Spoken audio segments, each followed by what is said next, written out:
के जो बच्चे हैं उनके लिए वीडियो बनाने जा रहे हैं। बीए थर्ड सेमेस्टर में जो आप लोगों का कोड है पोल 201, उसी के संबंध में हम वीडियो बनाने जा रहे हैं। जो आप लोगों की जो परीक्षा होने वाली है थर्ड सेमेस्टर पॉलिटिकल साइंस की यानी राजनीति विज्ञान की, उसी से संबंधित यह प्रश्न होंगे। तो बच्चों एक बार इस वीडियो को बढ़िया से आप लोग देख लीजिए जो आप लोग की परीक्षा में है आने वाले हैं। तो देखिए बच्चों, आप लोग का देखिए पहला प्रश्न है कि भारत में लोकतांत्रिक प्रक्रिया का प्रारंभ कब हुआ। यहाँ गलती हो गया है, लोकतांत्रिक प्रक्रिया का प्रारंभ कब से प्रारंभ हुआ। तो बच्चों याद रखिएगा, लोकतांत्रिक प्रक्रिया का प्रारंभ 26 जनवरी 1950 से चालू होता है, क्योंकि भारत एक लोकतंत्र रूप से सही ढंग से संवैधानिक तरीके से प्रारंभ होता है 26 जनवरी 1950 को, क्योंकि उसी दिन हमारा संविधान लागू होता है। दूसरा प्रश्न है कि जम्मू कश्मीर को विशेष राज्य का दर्जा किस अनुच्छेद में था। यानी जो जम्मू कश्मीर था जो बाद में विलय हो गया, अब हमारा भारत का अंग हो गया है, पहले उसको स्पेशल राज्य का दर्जा मिला था, विशेष राज्य का दर्जा। वह किस अनुच्छेद में था, तो बच्चों याद रखिएगा अनुच्छेद 370। ठीक है। फिर है कि संविधान सभा के अस्थायी अध्यक्ष कौन थे। यहाँ पर अस्थायी पूछा है बच्चों, ध्यान रखिएगा। तो अस्थायी अध्यक्ष थे सच्चिदानंद सिन्हा। और राजेंद्र प्रसाद क्या थे, राजेंद्र प्रसाद अस्थायी अध्यक्ष बनाए गए थे। तो यहाँ पे प्रश्न पूछा है अस्थायी अध्यक्ष, तो वह अस्थायी अध्यक्ष है कौन, सच्चिदानंद सिन्हा। ठीक। अगला है पंचवर्षीय योजना की शुरुआत कब हुई। यहाँ पर याद रखिएगा पंचवर्षीय योजना की शुरुआत, यहाँ पे तो छूट गया है। तो भारत में पंचवर्षीय योजना की शुरुआत हुई थी 1951 में, जो 1956 तक चली। ठीक है। 1951 में पंचवर्षीय योजना की शुरुआत होती है। ठीक है। अगला है नीति आयोग की स्थापना कब हुई थी। जानते हैं आप लोग कि शुरू में हमारे यहाँ भारत में योजना आयोग था, उसी के स्थान पर बदल कर अब क्या बन गया है, तो 2015 में इसको बदल कर क्या बना दिया गया, नीति आयोग। तो नीति आयोग की स्थापना 2015 में हुई। ठीक है। फिर है कि केंद्रीय समझ हितकारी बोर्ड। ठीक है। यहाँ पर केंद्रीय समाज होगा। ठीक है। समाज हितकारी बोर्ड की स्थापना कब हुई थी, तो 1953 में हुई थी बच्चों, याद रखिएगा। फिर है कि पंचायती राज को संवैधानिक दर्जा कब मिला। देखिए हम बताए थे ना कि भारत में पंचायती, एक और वीडियो हम बनाए हैं उसमें लिख बताए हैं और भी बातें उसमें बताए होंगे कि पंचायती राज को संवैधानिक दर्जा, यानी पंचायती राज तो शुरू से ही हमारे यहाँ मांग चल रही थी, जो 1957 में बलवंत राय मेहता समिति की रिपोर्ट के आधार पर बनती है। लेकिन यहाँ पूछा कि संवैधानिक दर्जा कब मिली, यानी तो संवैधानिक दर्जा जानते ही होंगे कि 73वां संविधान संशोधन 1993 द्वारा क्या किया गया, इसको संवैधानिक दर्जा प्रदान किया गया। ठीक। फिर है कि पंचशील सिद्धांत संबंधित है। जो पंचशील सिद्धांत है भारत में वो किससे संबंधित है, तो बच्चों याद रखिएगा वह विदेश नीति से, भारत की विदेश नीति से संबंधित है पंचशील सिद्धांत। फिर है संविधान में व्यवस्था है, यानी जो भारत का संविधान में व्यवस्था है वो कैसी है, एकल नागरिकता, दोहरी नागरिकता, दोनों या कोई नहीं। तो बच्चों याद रखिएगा भारत के संविधान में एकल नागरिकता का प्रावधान है, सभी लोग भारतीय नागरिक कहलाते हैं। ठीक है। उसके बाद है दल प्रणाली आवश्यक है, यहाँ पर प्रणाली है। ठीक है। गलती से यहाँ पे हो गया है, थोड़ा सा मिस्टेक हो गया है बच्चों, जल्दी जल्दी में।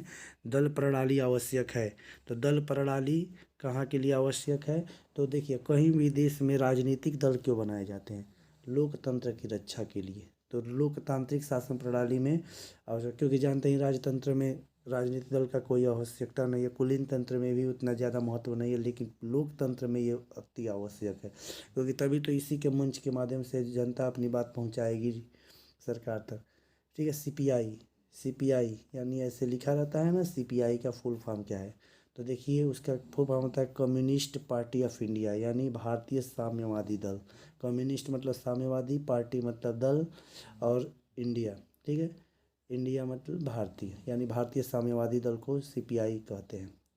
फिर है कि भारत में दलीय प्रणाली है। भारत में जो दलीय प्रणाली है वो कैसी है, एक दलीय है कि दो दलीय है कि बहुदलीय है, तो भारत याद रखिएगा भारत में वर्तमान में बहुदलीय प्रणाली है।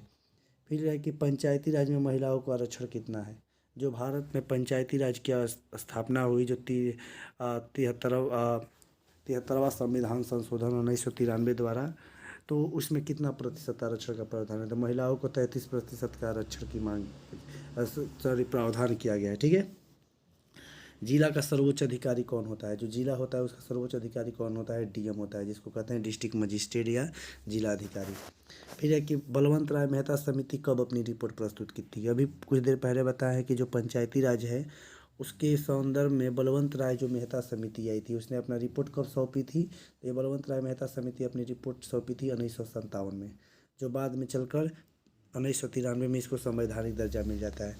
फिर है कि 73वां संविधान संशोधन 1993 संबंधित रहा। अभी देखिए पूछा है ना कि 73वां संविधान संशोधन 1993 तो किससे संबंधित है? पंचायती राज से। और वही 73वां तो की जगह पर 74वां हो जाएगा और यहाँ पर 93 हो जाएगा तो हो जाएगा नगर पंचायत। ठीक है। फिर है कि दबाव समूह का कार्य नहीं है। इसमें से सब काम दबाव समूह का है। कौन सा ऐसा काम है जो दबाव समूह नहीं करते? तो बच्चों याद रखिएगा, दबाव समूह चुनाव नहीं लड़ता है, संगोष्ठी करता है, दबाव बनाता है या लॉबिंग का प्रयोग करता है। लॉबिंग का मतलब होता है कि संसद में दबाव बनाना। ठीक है।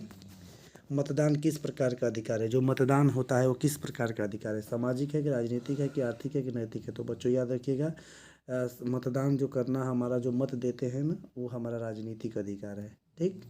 फिर है कि भारत धर्मनिरपेक्ष राज्य कब बना? भारत जानते हैं कि भारत के संविधान में धर्मनिरपेक्षता शब्द का कहीं प्रयोग नहीं था, लेकिन 1976 में, ठीक है, 1976 में कौन? 42वां संविधान संशोधन 1976 में भारत के संविधान में धर्मनिरपेक्षता शब्द प्रस्तावना में डाला गया।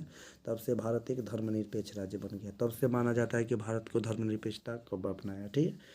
फिर है कि भारत में ओबीसी को आरक्षण कितना प्रतिशत है? भारत में ओबीसी को आरक्षण कितना प्रतिशत है? तो 27%। वही एसी का पूछे तो 21%, और एसटी का पूछे तो अनुसूचित जनजाति का 0.2%, और ईडब्ल्यूएस जो स्वर्ण ब्राह्मण है उनको 10%। ठीक है। ये तीनों में से कोई भी पूछ दे, आप लोग को याद रखिएगा, ये पिछला प्रश्न में पूछा हुआ है पिछले साल की परीक्षा में कि ओबीसी का। ठीक है। फिर है कि कौन सा अनुच्छेद चुनाव से संबंधित है? भारत का वह कौन सा अनुच्छेद है जो चुनाव आयोग से संबंधित है? तो याद रखिएगा बच्चों, 324 से लेकर 329 तक भारत में चुनाव आयोग से संबंधित है। ठीक है। वयस्क मताधिकार को किस अनुच्छेद में परिभाषित किया गया है? जो वयस्क मताधिकार है जो कहा गया वो किस अनुच्छेद में है? तो बच्चों याद रखिएगा 326 में इसका प्रयोग किया गया है। जम्मू कश्मीर से 370 कब समाप्त हुआ? भारत में जो जम्मू कश्मीर के लिए स्पेशल दर्जा दिया गया था वो 370 कब समाप्त हुआ? तो बच्चों याद रखिएगा 1919 के अधिनियम, 1919 में जो अधिनियम आया था उसी के तहत इसको समाप्त किया गया। फिर है कि प्रथम भारतीय महिला संघ का गठन कहाँ हुआ था? जो प्रथम बार पहली बार महिलाओं के लिए संघ की स्थापना हुई थी वो कहाँ हुई थी? तो बच्चों याद रखिएगा वो हुई थी मद्रास में। ठीक। फिर है कि मतदान व्यवहार के निर्धारक तत्व हैं, यानी जो मतदान करने की बारी आती है तो उसमें उसके व्यवहार जो होते हैं उसके निर्धारक तत्व कौन होते हैं? तो जानते हैं बच्चों, हम लोग के यहाँ मतदान व्यवहार में धर्म भी बहुत महत्वपूर्ण होता है, वर्ग भी होता है, जाति भी होता है, इसलिए सभी हो जाएगा। ठीक।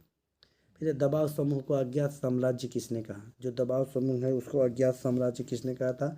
तो बच्चों याद रखिएगा, उसको फाइनर ने कहा था कि यह एक अज्ञात साम्राज्य है जिसकी कल्पना ही नहीं कर सकती, ये बहुत ही शक्तिशाली होती है, जैसे कि ऐसा साम्राज्य है जो छिपा हुआ है, अज्ञात है। ठीक है। तो वही कहा था फाइनर। फिर है कि वयस्क मताधिकार को कब बदल कर 21 से 18 वर्ष कर दिया गया? जानते ही हैं कि भारत में पहले 21 वर्ष पर वोट देने का अधिकार था। यहाँ पूछा है कि 21 से हटाकर 18 वर्ष किया गया, कब? तो बच्चों याद रखिएगा, राजीव गांधी की सरकार थी, 61वां संविधान संशोधन 1989 द्वारा क्या किया गया? इसको संशोधन करके 21 से 18 वर्ष कर दिया। वर्तमान में हम लोग जानते ही हैं कि वयस्क कब माना जाता है? 18 वर्ष, यानी जो वोट देने का उम्र है वही वयस्क है। ठीक है। फिर है कि 52वां संविधान संशोधन 1985 किससे संबंधित है? जो 52वां संविधान संशोधन है 1985 में आया था वो किससे संबंधित है? तो बच्चों याद रखिएगा कि 1985 में आया था वो है दल बदल, यानी भारत में जो राजनीतिक दल है वो दल बदल नहीं कर सकते। ठीक है।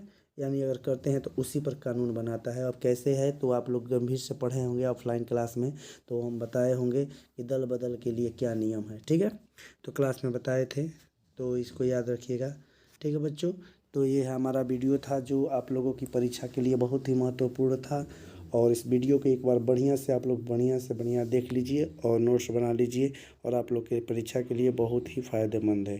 धन्यवाद बच्चों, इस वीडियो को अच्छा से देख लीजिए, जो लाइक नहीं किए हैं लाइक कर दीजिए, सब्सक्राइब जो नहीं किए हमारे चैनल को सब्सक्राइब कर ले। धन्यवाद।